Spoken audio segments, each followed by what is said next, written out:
नाही त्याने आम्हाला काय बोलले होते परवा दिवशी? परिस्थिती गंभीर आहे. गंभीर परिस्थिती आहे.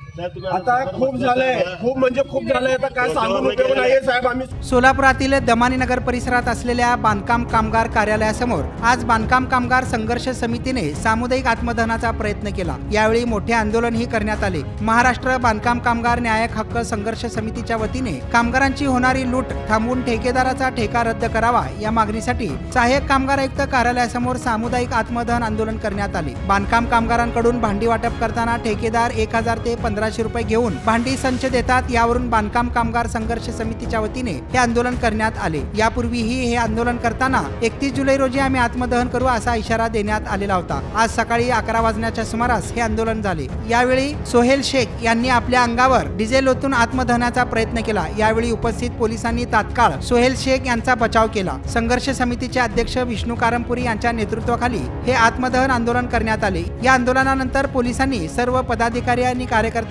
ताब्यात घेतल्याची माहिती समोर आली आहे।